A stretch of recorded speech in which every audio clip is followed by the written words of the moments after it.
All right, you go for it, John. You talk about anything you want. Hi, my name is John Lonham.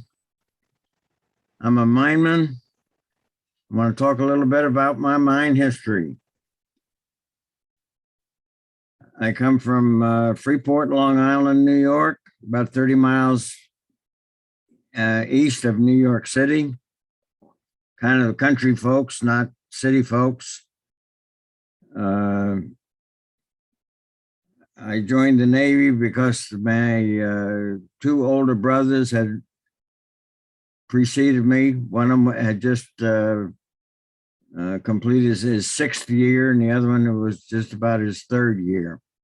They were both kiddie cruisers. I waited until after 18 to join because I was waiting for a high school buddy. I graduated from Freeport High School, Freeport, New York. I went to boot camp, Bainbridge, Maryland. From Bainbridge, Maryland, I went through classification. They asked me, based on my scores that I had achieved, what I want to do. Do I want to be a mineman, a torpedoman, or a machinist mate? And I said, well, I'm interested in electricity. And they said, well, mineman would be the thing to do. And I went to mine school. Interesting, on my trip to mine school from Bainbridge, I took the train to Baltimore, Maryland. From Baltimore, I went to Richmond. Richmond, I had a 3-hour wait in the Richmond Railroad Station waiting for the train coming to the peninsula where Yorktown was. And I was a New York resident, and I'm going to say we were high school fully integrated.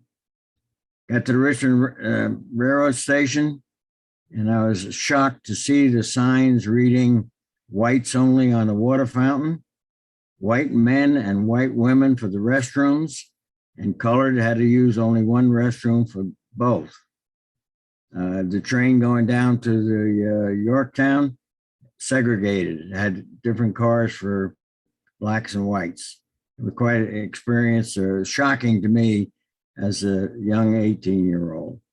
Went to mine school. Mine school, 3 in my class went to the submarine tenders in San Diego, California, where the mine shop was ashore at Point Loma because there was not enough room on the ship to do the work. Back then, they were called drill mines. They weren't called exercise and training. Drill mine, the Mark 10, where they had just a case and an anchor. They fired it out, torpedo tube. Did not use the hydrostat. It was allowed to come to the surface where it locked, and then they retrieved it and brought it back in, and we overhauled it, and so it went. The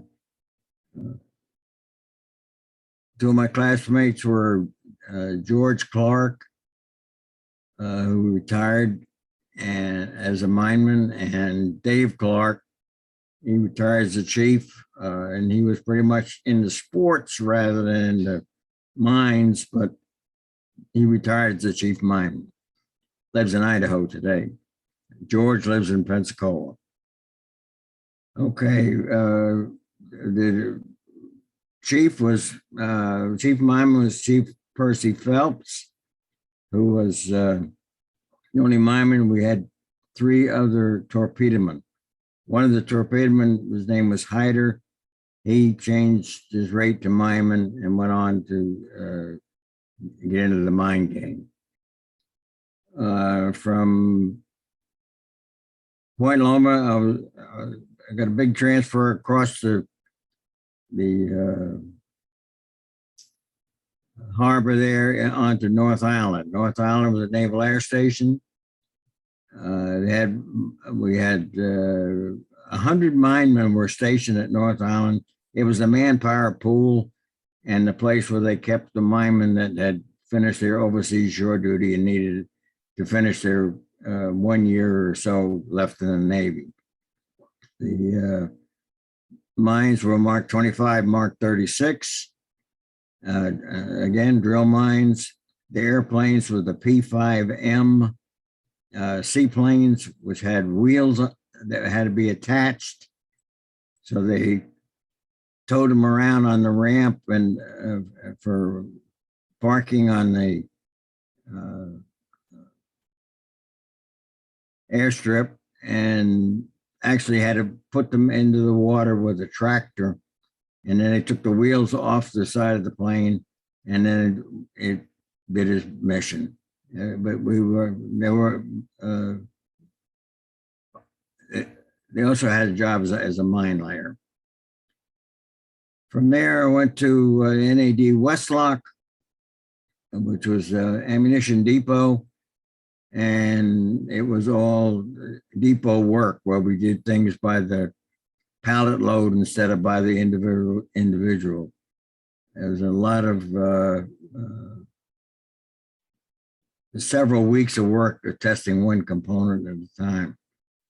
The only, back to North Island, the only chief I can remember was Chief J.J. Ireland. I don't know if anybody remembers him. Back to Westlock, Chief, when I remember is Chief Smith, but I do remember Ed Sprecher, Don DeCrona, and Billings were all first class at the time. And if you look back through your Mineman page, there was a letter from a Waldo Cook, who was the next Mineman, and he was the field officer for the Mineman there at Westlock. They did a few plants of Mark 27s and Mark 6s, but there was not any anything particular as far as mines went. From there, I re-enlisted Receiving Station, New York, as my re-enlistment incentive. And in New York, I was assigned to the submarine base at New London, Connecticut. Back to the Mark 10 again. The chief there was Al Latta. Latta was famous for, when he was the chief master at arms at Yorktown, he took and set up a couple of search coils and used them and some relays, and had his master at arms force timing cars that were exceeding the 15-mile-an-hour speed limit. From North Island, from submarine base New London, went to Malta. Malta was a Royal Air Force air base, and it had mines that had come from Port Leoti in French Morocco. There we had Mark 10s, Mark 25s, and Mark 36s. And most of the work was working the drill mine 25 and 36. We did explosive work on the cases on the Mark 10s. Chiefs were Fedorka, Roble, Barfield made chief there, and towards the end, Charlie Dorr came in as the chief, and Charlie Dorr was an ex-torpedoman, changed the rate to Mineman. From there, I went to a submarine tender in Key West, Florida, the Bushnell. I was there for about 6 months, and I was shanghaied by Ed Sprecher, who was the division officer at Key West Test and Evaluation, Key West TEBDET, in Key West, where they evaluated new mines for the Navy, and they evaluated new mine sweeping gear. So we worked the brand new mines. And then we also worked all the Navy's mines because of the mine sweeping commitment. One of the biggest projects we had there was line charge, where they took a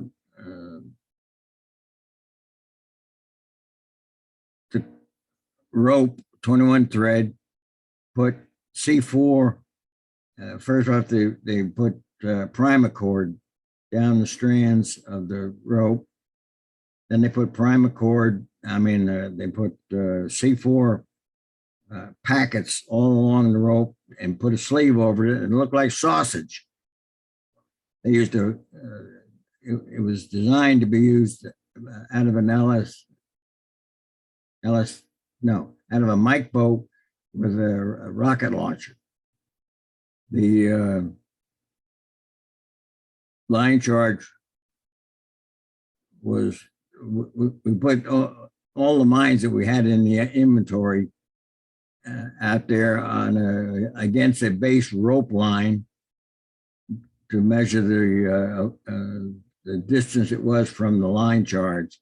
Then they put the line charge down the center and blew it up, and they saw were evaluating how it killed mines, and it did an excellent job. The big explosion actually took those Mark 25 mine cases and squished them like a beer can. Wherever there was air, the case crushed. Okay, from Key West, I made chief at Key West, a great time of my life. At that time, chief was an acting appointment, so I was MNCA. You had to be a chief for acting appointment for 3 years before you became permanent.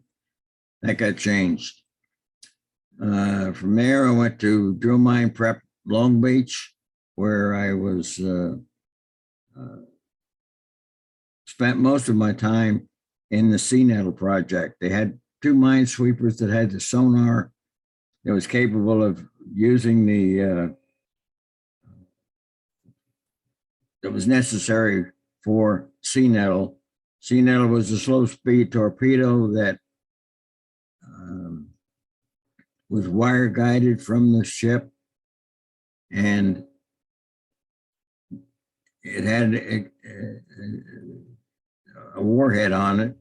It also had a pinger, and they would launch the thing off the stern of the ship, get it in the water, and swim it out, steer it out, and then bring it to the target. It had a pinger on it, and you could watch it blipping as it went across the squeaky 14 sonar, and they would put it as close to the mine as possible and detonate it and render the mine safe. It's a predecessor to the ROV that they're using today. From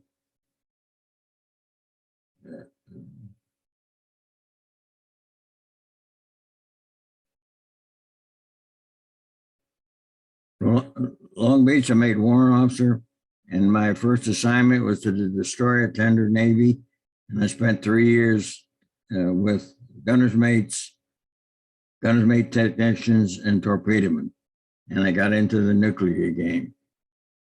From there, I went to Weapons Station Yorktown in a quality assurance billet. Trouble was, I didn't have a job. My job was to be a division officer for the minemen that were stationed at Yorktown testing components for the Mark 52 series mines. By the time I got there, they were all gone. They had finished the job, and there wasn't anybody. So I was an assistant to the QA officer for 2 years. Really nothing to do. They call it an SLJO, a shitty little jobs officer. I did putting out fires and doing whatever the QA officer wanted me to do. But during that time, they volunteered me to go to the Philippines for 3 years for ammunition pier safety officer. and that was quite an experience. And where I run into Dick Anderson, who had the mine shop at the time, and when my tour was up at the Quality Assurance, I went to Civic Bay on a company tour, and I was the division officer for the department head for the M&T divisions in Civic. Civic, we had a little bit of everything. We had 52s. We were supporting the fleet that was doing the stuff in Vietnam. The mines that were laid in Vietnam all came out of Subic. Durham Anderson is the one that supplied the mines. During my tour there, we did battery changes for what was on the carriers. The carriers had a restrike or a reseed commitment with 52s, and believe they were all 52s. Anyhow, we had 52, 55, but we did a lot of DST work. DSTs were continually being sent out to the carriers because they were really using them up. Okay, from the Philippines, I was off to mine engineering at Yorktown. Mine engineering at Yorktown, I did tour there as aviation mines type stuff and new mine stuff. From there, I went to Okinawa. I went as officer in charge of MOMAG Det 10. We had my greatest tour because I was the boss, and my superiors were in Charleston, so everything was day late and dollar short and done by messages, and it was really an interesting tour. My tour there, Master Chief Music was my leading chief. There was Chief Robinson and Horton were also chiefs there. Let's see, from there I went back to mine engineering. So then I spent, of my 30 years, just over 30 years, 30 years, 2 months, 15 days to be exact. 10 of the years was at Yorktown. So I'm Yorktown acquainted, and I retired across the river from Yorktown in Gloucester, and I've been here for 40 years in January. The end of January, I'll be retired 40 years. You know, that's 2 careers for you, some of you young folks, if you're watching this thing. I enjoyed being in the Navy, and I enjoyed being a member of the Association of Minemen. I tell you something, Association of Minemen, my membership card is 0002. And the number 1 was Joe Sapien, who passed away. So I got the senior card for the Association of Minemen. And it was signed by then President Foxy Fisher and Jim Longway, both have passed away. I guess that wraps it up. I'm happy to be a mineman, happy to be a AOM member, and I sure wish a lot more people would join that AOM. It's not just a bunch of old fuddy-duddies, and we need young blood, and I'm really upset that the seagoing minemen have not aspired to join the Association of Minemen. I guess that's it. All right.